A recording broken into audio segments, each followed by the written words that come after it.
Hey guys, what's going on? BMcG here, and today we're here to talk about Solvark. I took this dude straight to rank 4, pretty much the second when I got him, and if I had to sum him up in like one sentence for you guys, it would be like a modern day Nimrod, pretty much. And I don't mean that as in like he's as strong as Nimrod was. They do similar like things, I guess. Back when Nimrod was so powerful, he punished prowess and regen, two of the most common effects in the mutant class, and Solvark is similar, but Solvark punishes just damage that mutants deal. And we're seeing, Jean Grey, Onslaught, Captain Britain, Dust, all of those champions have ways to just deal damage to you, and that ramps Solvark up. But before we get too far into the video, I just want to say, if you haven't subscribed already, subscribe if you enjoy this video. And if you do spend money on the game, I now have a creator code. So if you want to support me even further, enter my code in the promo code section, and it'll apply on checkout. So let's get right into this video. Alright, so we're going to start against Winter Soldier in Realm of Legends, and I'm normally not a huge fan of testing here just because I feel like I can put out better stuff with the Content Creator Beta Server's test map, but I feel like this is a good match to test solely due to the fact that there's no energy damage here from Winter Soldier, and Winter Soldier is not a mutant. And that's one of the biggest complaints that I've seen so far in the early content I've made on Solvark, is that a lot of people think that he needs to go against a mutant, or they need to be dealing energy damage. And I kind of want to show you guys my preferred loop if none of those are present, just because I do think there's a lot of value in this guy's kit. Like right here, you're seeing the 3 bars of power constantly draining. That power drain debuff is paused while you're in absorb mode, and you place it with your special 2, so you constantly just have the opponent's power under control. Like there's no special 3 threat. And then the energize here makes it super easy to do what you're seeing here. Ramp right up to the special 3 after a special 1, and that's all she wrote for Winter Soldier. So that's, I think, a minute 13 seconds for 545,000 health. We didn't skip the special 3 just to make it realistic. So yeah, there's a lot of overkill there, but I do think that's a good way to play Solvark in non-ideal scenarios. But let's get to some of those ideal scenarios, and we're going to start against a rank 4 Onslaught. So this is like a rank 4 Battleground size health pool, and obviously Solvark is a great counter to Onslaught. Onslaught places damage over time via Neuroshock, and that keeps us ramped. We constantly have we're constantly at 100 core charges, and that increases our damage because the reverb scales with core charges, and then our attack rating is increased for the amount of energize we have. That was a rank 4 Onslaught down in 31 seconds. Solvark can parry non-contact, heals energy damage that he takes, and also has just really strong damage. So I really like Solvark for Onslaught there. Next up we have Spider-Woman, and I think a lot of people have been kind of caught by surprise with Spider-Woman, meaning that like she's a tougher defender than I think a lot of people were initially thinking she'd be. But Solvark is a phenomenal counter to her. The Cold Snap turns off the evade, and her special attacks deal energy damage, so you can block them to ramp yourself up. So right there, bait the special 2, block it, and we're back up to 90 core charges, drop the special 3, and that's more than enough to clear this rank 4 Spider-Woman. I'm not going to skip the special 3 again just so we could properly simulate the Battlegrounds experience, but I think that was a 48-second fight including the special 3, and I know that's a common complaint with characters who rely on special 3s. Correction, it was 43, 5 seconds shorter. But yeah, the special 3 really doesn't take too long, and if it's a guaranteed kill shot, I'm not too worried about having to sit through it. Next up we've got Captain Britain here, and it's kind of the same story as Onslaught, so I'll kind of shift to what I want to talk about next, and it's still Battlegrounds related. I think Solvark is going to have some really strong use on defense just because of the trap potential.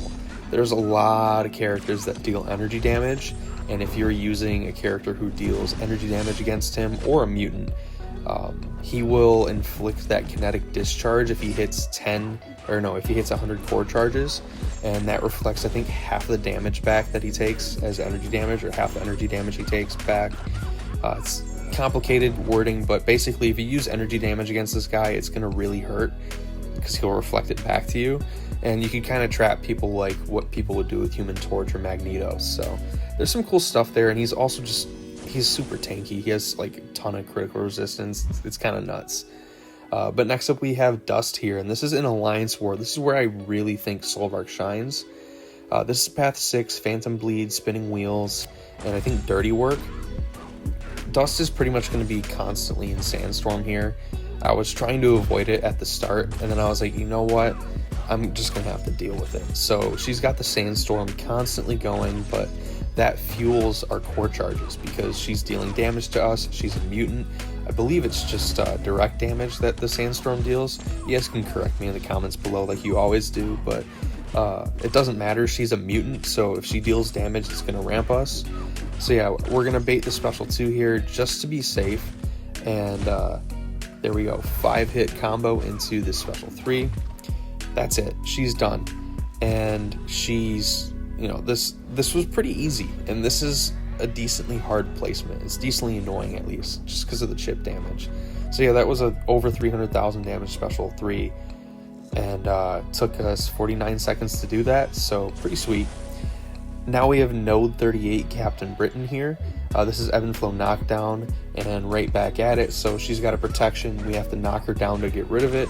When we knock her down to get rid of it, we will gain a Fury passive, but when she's knocked down, she'll gain debuff immunity. So I kind of want to wait before, you know, dropping an attack to get Ebb and Flow Knockdown off.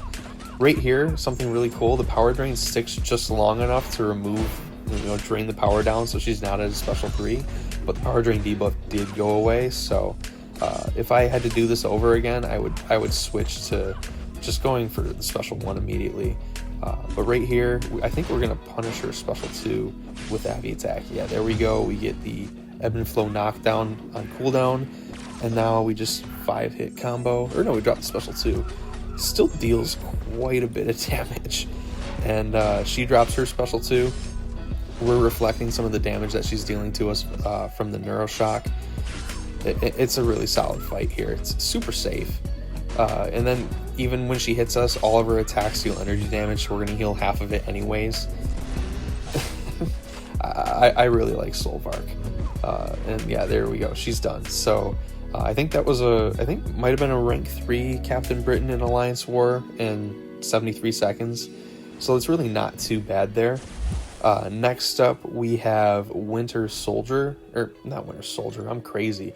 Wolverine Weapon X, they both start with W. This is on Node 40, Mixmaster, and then I think taking Time Bomb, so you don't want to parry, because they'll inflict you with a Soul Barb debuff.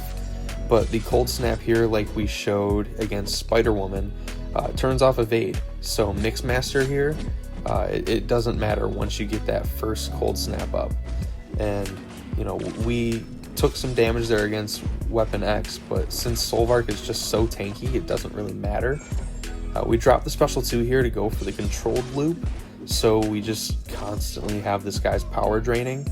It's not a super potent power drain, but if there's no power gain, they're never going to be, you know, there's never going to be a risk of them throwing a special 3.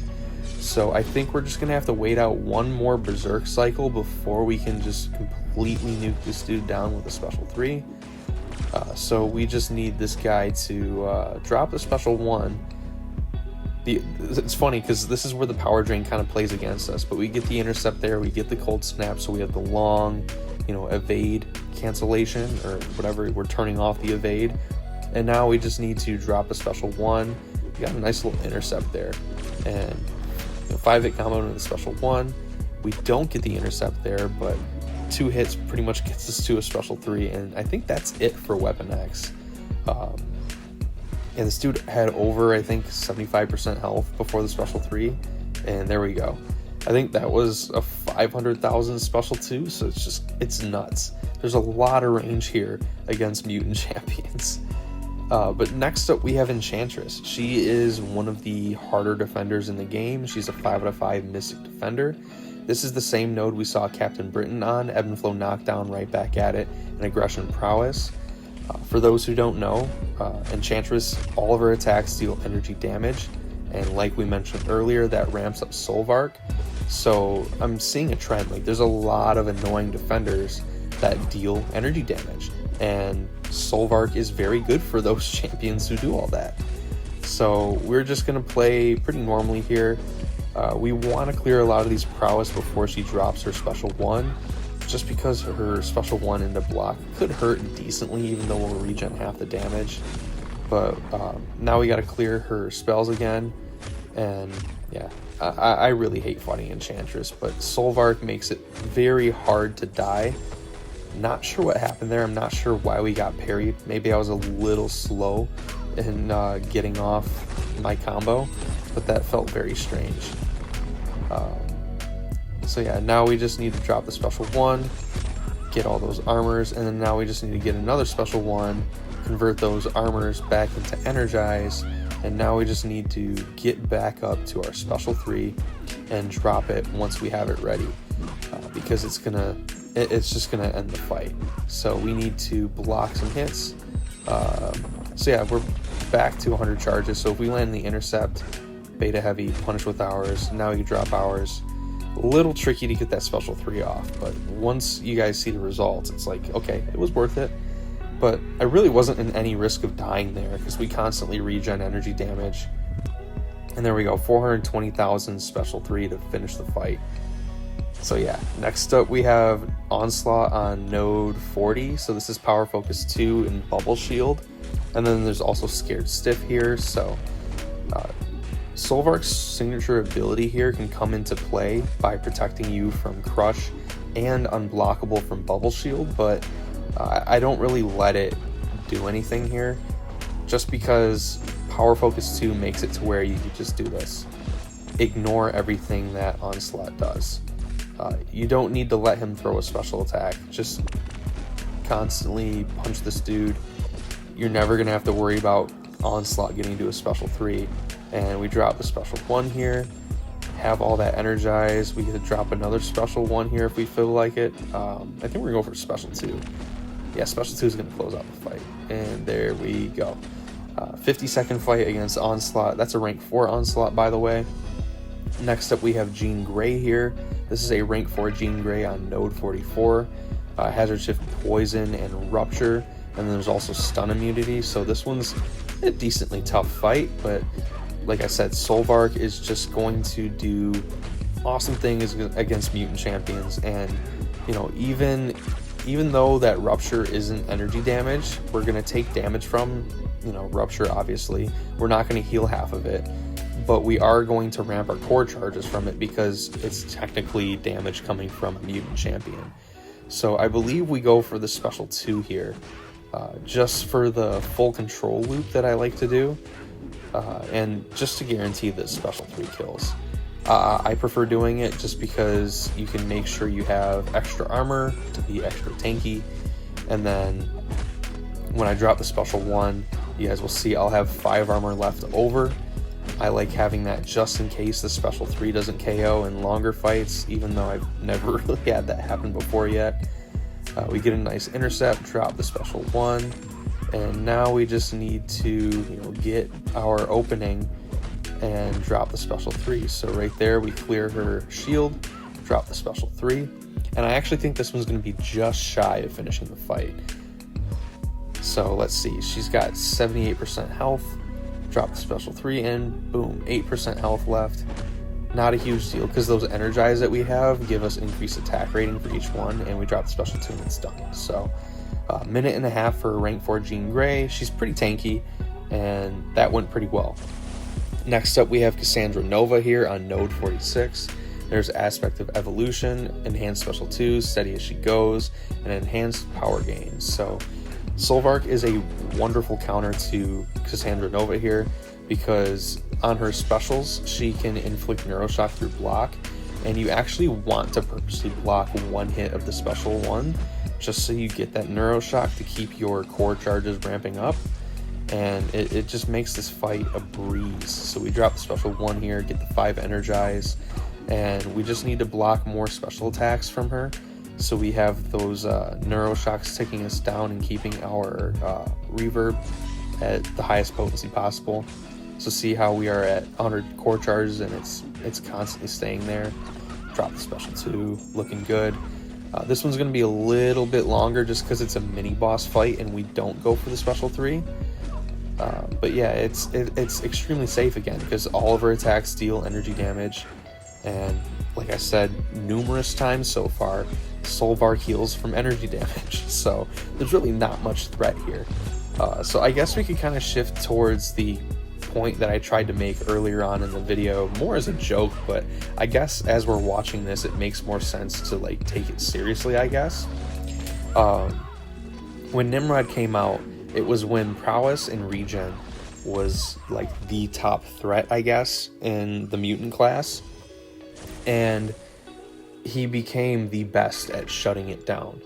And I'm not saying that Solvark is the best at shutting, you know, the new mutants down, but I do think he's the hardest to box out. Like Bastion reduces the ability accuracy of energy damaging effects, I think, and to box him out you just put force of will on there. Jack, I think Jack is also just a super hard counter that you can't really box out, but I think the point that I'm making is like I feel like this is our modern version of Nimrod, and it's just like it's kind of funny. Like the mutant class now is known for dealing damage. Like if you block a hit against Cassandra Nova special attack, she inflicts Neuroshock. If you hit Captain Britain while she has an exhaustion on you, you're inflicted with Neuroshock. If you land critical hits against, I think, Onslaught, you have a really high chance to be inflicted with a Neuroshock passive. So, like, the mutant class is known for just dealing passive damage over time now, and it ramps Solvark. Like, the only way you would build a mutant that Solvark can't take is to give them massive energy resistance, I think. And even then it's like we already have one of those. It's gentle and also North Star, but there's ways to play around it. And like the special 2 loop where you can have the power drain, you can make sure they don't throw special attacks, and that would prevent them from, you know, gaining their physical resistance. So I just feel like Solvark is a really difficult character to box out for Kabam, and that's why I'm so hyped on this guy, just because there's a lot of cool stuff he can do, and it's not as easy as, like, you know, Call Obsidian's easily shut down by just adding armor break immunity. So I don't really see exactly how they can turn this guy off super easily, and that makes me kind of excited just to explore what you can do with this guy. Like this fight here, this is Lumitrix on Path 2 and Section 2. This is EMP modification. I think there's also Prey on the Weak. There's also something about me gaining buffs every certain amount of seconds. There's a lot of stuff going on here. In this fight, you really just want to send like Cyclops with the Odin pre-fights. And, you know, sometimes you can't line that up. We couldn't line it up this war. And I was like, you know what? Let's try Solvark here. I think Solvark can be really good here. And honestly, Solvark was really good here. I was thoroughly impressed with how this one worked. Like, it's a really tough fight. It's probably one of the hardest spots for Lumitrix right now, in my opinion. And Solvark handled it. And we even took some damage from EMP modification. Like, we had those passive shocks ticking, and we just turned it back on Lumitrix, and it was damage dealt to Lumitrix. So, like, there's just a lot of cool stuff that I think Solvark can do. And there's a lot of, like, RPG effects that you kind of hunt with this guy. And I think that's, like, my favorite kind of character design with MCOC. I know a lot of people are like, it's just another counter to Onslaught. Doesn't it get boring? And, like, for me, it's like, it's not, he's not just a counter to Onslaught. Like, there's a lot of really cool stuff going on in this guy's kit that I'm a fan of. Like, there's the constant power drain from the special 2 when in absorb mode. And then there's the passive heal block when you are launching a special 2 in release mode, you know, just to guarantee that the special 2 kills. The special 1, if you want to swap modes, you could just spam that, and that's a serviceable rotation. And then there's also reverb, which is a really cool damage effect I think it's the first time we're seeing it in the tech class. Tech is normally energy damage or direct damage. This is like the first time we're really seeing a really solid use of physical damage. I mean, we obviously have, Prowler. Prowler has the ruptures, but those live on the opponent. Reverb lives on you, so it's a benefit that you get. So yeah, I think there's a lot of cool stuff that they're doing with Solvark, and I'm excited about it. I'm having fun using Solvark. I'm not trying to sell you guys Solvark. I'm just trying to show you guys, this cool new toy that I got. I'm enjoying it. And there we go. This is Bullseye down in, I don't know, minute and a half on node 43, a decently hard fight. I'm impressed. I want to know what you guys think. Let me know in the comments down below. And let me know if you guys got Solvark. And I'll see you guys for the next video or stream. Peace out.